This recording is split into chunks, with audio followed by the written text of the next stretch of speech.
Welcome to Florence. My name is Georgette, creator of the blog A Girl in Florence, and together with ISI Florence, we are going to show you around this amazing city. And we'll be sharing some insider secrets of the neighborhoods you are going to be living in. Let's explore, guys.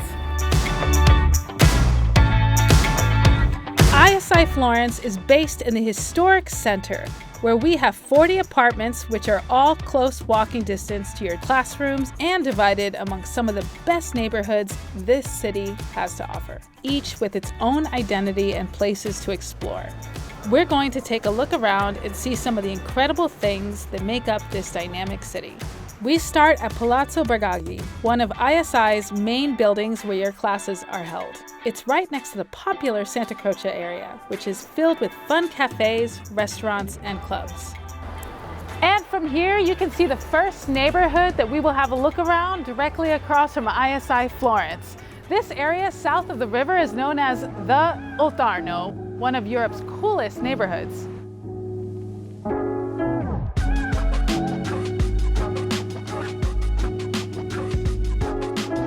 The New York Times recommended this area as a great place to explore, and it feels a world away from the crowded touristy squares north of the river.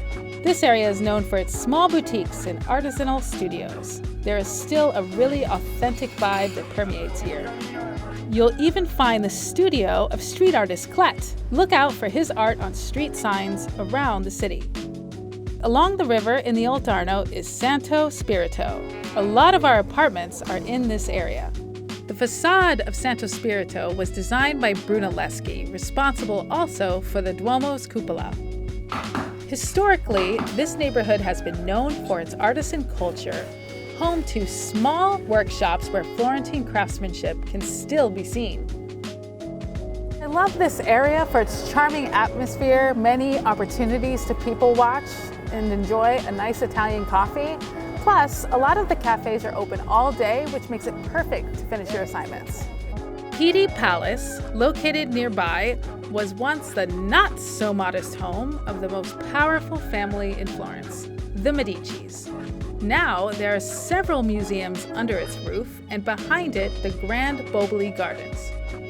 There is a great range of bookshops, boutiques, vintage stores, and cafes here, so it's really worth looking around. The River Arno divides Florence north and south side. And stopping here is one of the best places to get a selfie with the Ponte Vecchio, Florence's most historic and famous bridge.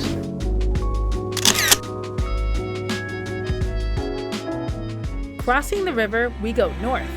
How many people can say their classrooms are in a 600-year-old palace? Since 2001, Palazzo Bhargavi is the ISI Florence's main headquarters and is where some of your courses may be held. Close by is Piazza della Repubblica with a lovely flower market every Thursday. And why not break up your walk with a gelato on top of an antique carousel?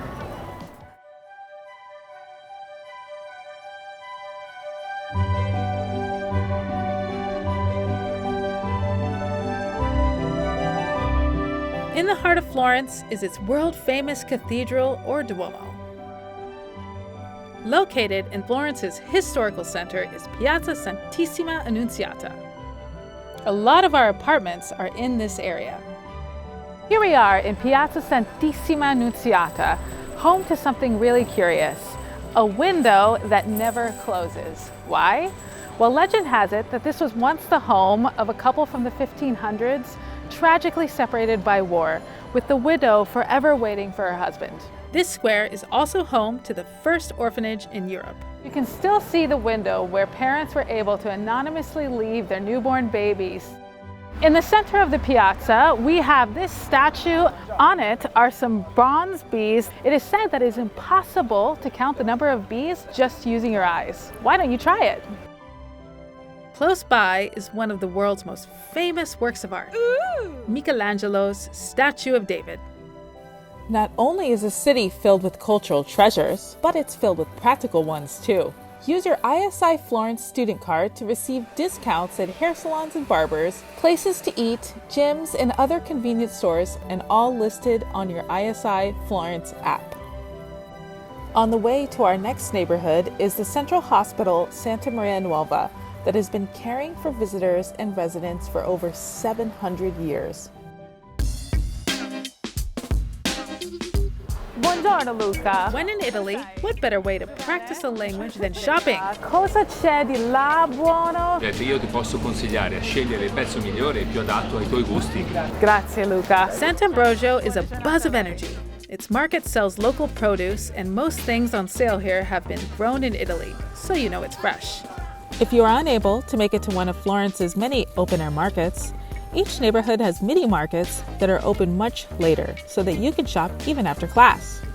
Pharmacies are also easy to find everywhere. Just look for the green cross.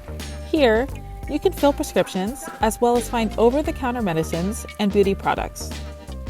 This is a great area for shopping with independent boutiques, bars, and shops that sell things for your home. It also features a bustling nightlife with local students from the Università di Firenze and a perfect place for an afternoon stroll. Also close by is the recently renovated historic Piazza Ciompi, as well as the new flea market located nearby Sant'Ambrogio. So, you have just discovered the neighborhoods that you are going to live in Florence. So exciting, I know. I remember being that same person. Here are a few tips to help your study abroad experience go even better. 1. Practice your Italian. Even a few words every single day counts. 2. One way you can do this is by visiting the same cafe every single day and getting to know the people that work there. 3. Get lost.